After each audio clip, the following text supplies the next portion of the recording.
ओम शांति। ओम शांति। ओम शांति।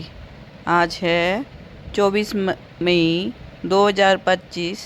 सकार माँ वाक्य। बाबा कहते मीठे बच्चे, अमृत वेले अपने दूसरे।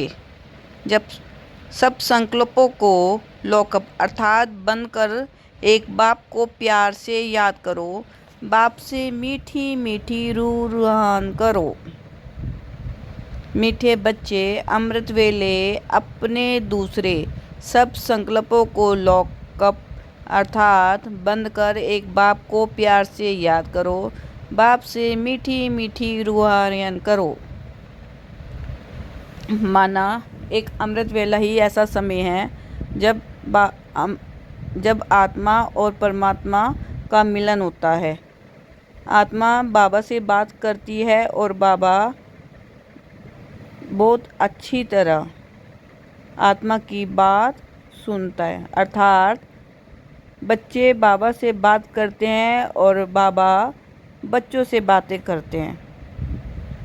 तो बाबा अमृत वेले बच्चों के अंदर शक्तियाँ भरते हैं, संस्कार भरते हैं, गुण भरते हैं। तो इसलिए हमें अमृत वेला कभी मिस नहीं करना चाहिए। आज का प्रश्न है, तुम बच्चों की हर बात में अर्थ है। अर्थ सहित शब्द कौन बोल सकता है? तुम बच्चों की हर बात में अर्थ है। अर्थ सहित शब्द कौन बोल सकता है? उत्तर है, जो देही अभिमानी है वही हर बोल अर्थ सहित बोल सकता है। बाप तुम्हें संगम पर जो भी सिखलाते हैं वे अर्थ सहित है। देह अभिमान में आकर मनुष्य जो कुछ बोलते हैं वह सब अर्थ के बिना अनर्थ है। उससे कोई फल नहीं निकलता, फायदा नहीं होता। उत्तर है, जो देही अभिमानी है वही हर बोल अर्थ सहित बोल सकता है। बाप तुम्हें संगम पर जो भी सिखलाते हैं वे अर्थ सहित है। देह अभिमान में आकर मनुष्य जो कुछ बोलते हैं वह सब अर्थ के बिना अनर्थ है। उससे कोई फल नहीं निकलता, फायदा नहीं होता। गीत है, नैनहीन को राह दिखाओ प्रभु। ओम शांति। ये सब गीत आदि हैं भक्ति मार्ग के। तुम्हारे लिए गीतों की दरकार नहीं है, कोई तकलीफ़ की बात नहीं। भक्ति मार्ग में तो तकलीफ़ बहुत है। कितनी रस्म रिवाज चलती है, ब्राह्मण खिलाना, ये करना, तिथरों आदि पर बहुत कुछ करना होता है। यहाँ आकर सब तकलीफ़ों से छुड़ा देते हैं। इसमें कुछ भी करना नहीं है। मुख से शिव शिव नहीं बोलना है, ये कायदे मुजीब नहीं, इनसे कोई फल नहीं मिलेगा। बाप कहते हैं ये अंदर में समझना है, मैं आत्मा हूँ। बाप ने कहा है हमको याद करो, अंतर्मुखी हो, बाप को ही याद करना है। तो बाप प्रतिज्ञा करते हैं तुम्हारे पाप भस्म हो जाएंगे। ये है योग अग्नि, जिससे तुम्हारे विक्रम विनाश हो जाएंगे, फिर तुम वापस चले जाएंगे। हिस्ट्री रिपीट होती है। ये सब अपने साथ बातें करने की युक्तियाँ है। अपने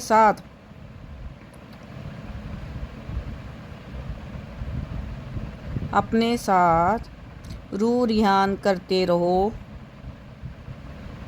बाप कहते हैं मैं कल्प कल्प तुमको ये युक्ति बताता हूँ, यह भी जानते हैं धीरे धीरे ये झाड़ वृद्धि को पाएगा। माया का तूफान भी इस समय है जबकि मैं आकर तुम बच्चों को माया के बंधन से छुड़ाता हूँ। सतयुग में कोई बंधन होता नहीं। ये पुरुषोत्तम युग भी अभी तुमको अर्थ सहित बुद्धि में है। यहाँ हर बात अर्थ सहित ही है। देह अभिमानी जो बात करेंगे सो अनर्थ, देही अभिमानी जो बात करेंगे अर्थ सहित, उनसे फल निकलेगा। अब भक्ति मार्ग में कितनी डिफ़िकल्टी होती है। समझते हैं तीर्थ यात्रा करना, ये सब भगवान के पास पहुंचने के रास्ते हैं।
समझते हैं तीर्थ यात्रा करना, ये करना, इससे भगवान के पास पहुंचने के रास्ते हैं। परंतु बच्चों ने अब समझा है वापस कोई एक भी जा नहीं सकता। पहले नंबर में जो विश्व के मालिक लक्ष्मी नारायण थे उनके ही 84 जन्म बता देते हैं, तो फिर और कोई छूट कैसे सकता। सब चक्कर में आते हैं तो कृष्ण के लिए कैसे कहेंगे कि वह सदैव कायम में है ही। हाँ, कृष्ण का नाम रूप तो चला गया, बाकी आत्मा तो है ही किसी न किसी रूप में। ये सब बातें बच्चों को बाप ने आकर समझाई है। ये पढ़ाई है। स्टूडेंट लाइफ में ध्यान देना है। रोजाना टाइम मुकर्रर कर दो अपना चार्ट लिखने का। व्यापारी लोगों का बहुत बंधन रहता है, नौकरी करने वालों पे बंधन नहीं रहता। वह तो अपना काम पूरा किया खलास। व्यापारियों के पास तो कभी ग्राहक आए तो सप्लाई करना पड़े, बुद्धियों बाहर चला जाता है तो कोशिश कर समय निकालना चाहिए।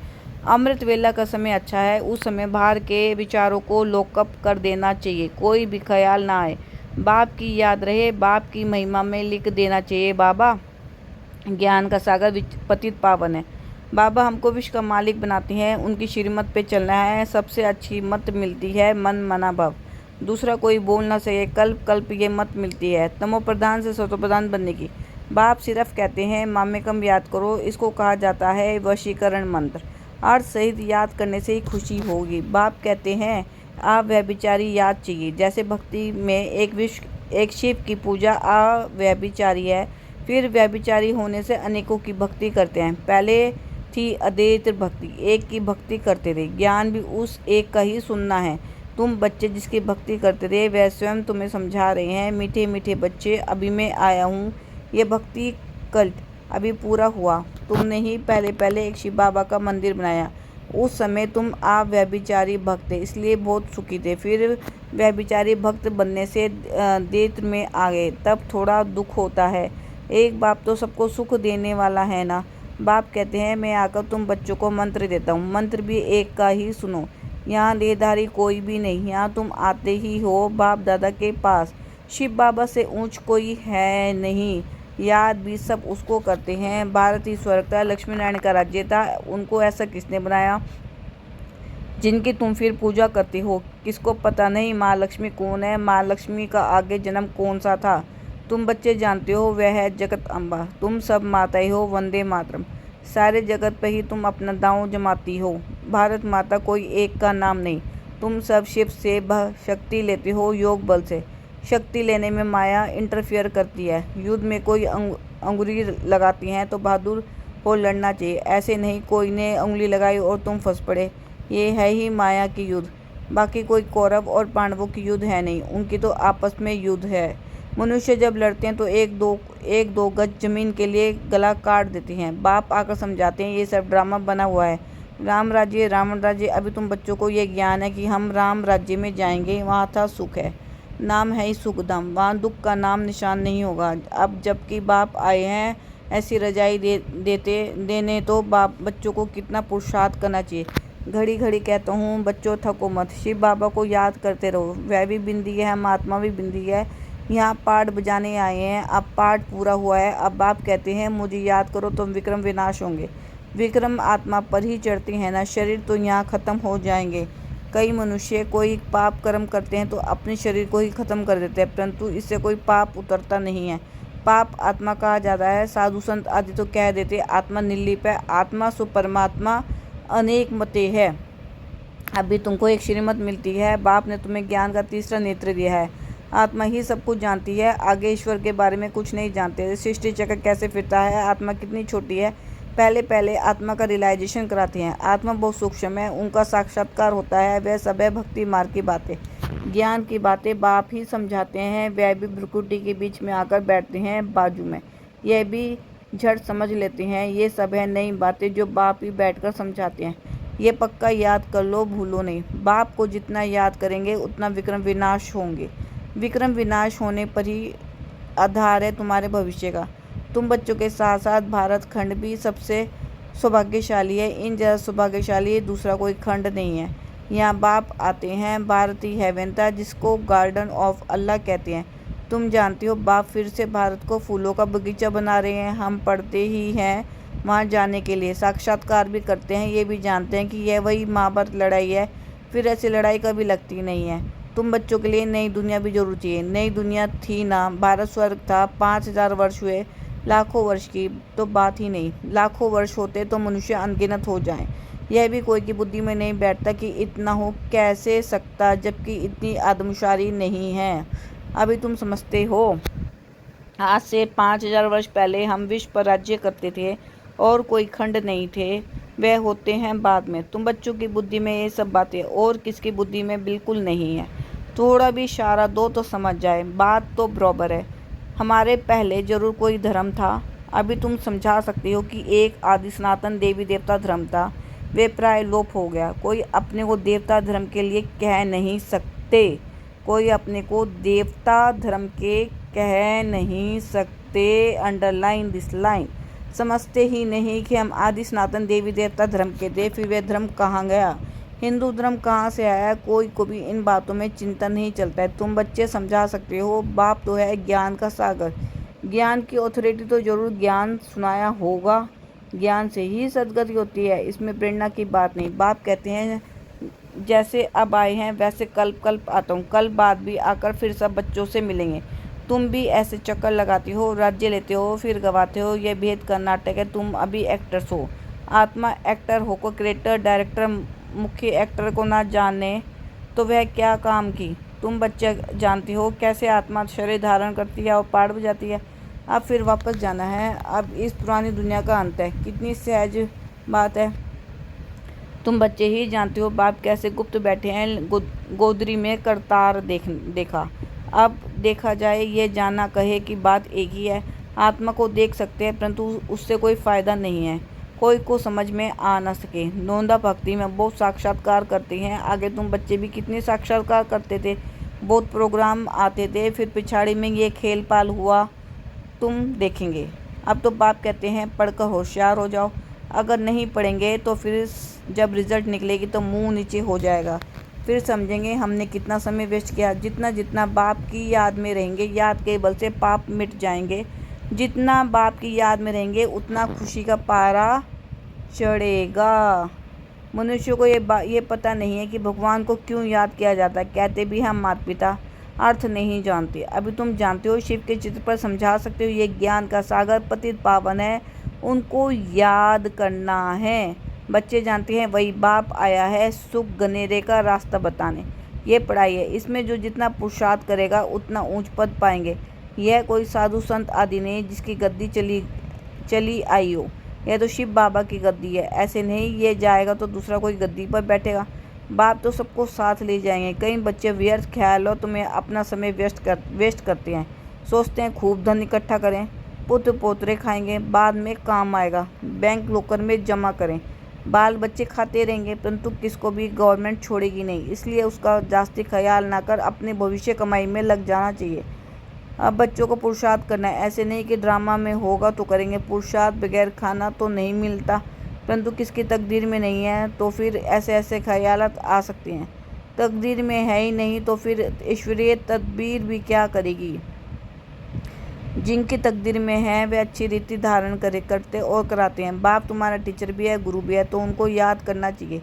सबसे प्रिय बाप टीचर और गुरु ही होते हैं, उनको तो याद करना चाहिए। बाप युक्तियाँ तो बहुत बतलाते हैं। तुम साधु संत आदि को भी निमंत्रण दे सकते हो। अच्छा, मीठे मीठे सिकलते बच्चों प्रति माता पिता बाप दादा के याद प्यार और गुड मॉर्निंग। रूहानी बाप की रूहानी बच्चों को नमस्ते। हम रूहानी बच्चों की रूहानी बाप दादा को दिलवा जान से सिकवा प्रेम से नमस्ते, गुड मॉर्निंग, शुक्रिया मीठे मीठे बाबा। धारणा के लिए मुख्य सार। पुरुषार्थ कर अपनी भविष्य कमाई में लग जाना है। ड्रामा में होगा तो कर लेंगे ये कहकर पुरुषार्थ ही नहीं बनना है। सारे दिन में जो भी पाप होते हैं या किसी को दुख देते हैं तो नोट करना है। सच्चाई से बाप को सुनाना है। साफ दिल बंद एक बाप की याद से सब हिसाब चुकतू करने हैं। सब वरदान। ताज और तख्त को सदा कायम रखने वाले निरंतर स्वतः योगी भव। ताज और तख्त को सदा कायम रखने वाले निरंतर स्वतः योगी भव। वर्तमान समय बाप द्वारा सभी बच्चों को ताज और तख्त मिलता है। अभी का ये ताज व तख्त अनेक जन्मों के लिए ताज तख्त प्राप्त कराता है। विश्व कल्याण की जिम्मेवारी का ताज और बाप दादा का दिल तख्त सदा कायम रहे तो निरंतर स्वतः योगी बन जाएंगे। उन्हें किसी भी प्रकार की मेहनत करने की बात नहीं, क्योंकि एक तो संबंध समीप का है, दूसरा प्राप्ति अकूट है। जहाँ प्राप्ति होती है वहाँ स्वतः याद होती है। स्लोगन, प्लेन बुद्धि से प्लान को प्रैक्टिकल में लाओ तो सफलता समाई हुई है। प्लेन बुद्धि से प्लान को प्रैक्टिकल में लाओ तो सफलता समाई हुई। अव्यक्त इशारे, रूहानी रॉयल्टी और प्योरिटी की पर्सनैलिटी धारण करो। दुख अशांति की उत्पत्ति अपवित्रता से होती है। जहाँ अपवित्रता नहीं वहाँ दुख अशांति कहाँ से आई। आप सब पतित पावन बाप के बच्चे मास्टर पतित पावन हो तो जो औरों को पतित से पावन बनाने वाले हैं वह स्वयं तो पावन होंगे ही। ऐसी पावन पवित्र आत्माओं के पास सुख और शांति स्वतः ही है। सबसे बड़ी महानता है तो पावन बनना। आज भी इसी महानता के आगे सभी सिर झुकाते हैं। ओम शांति।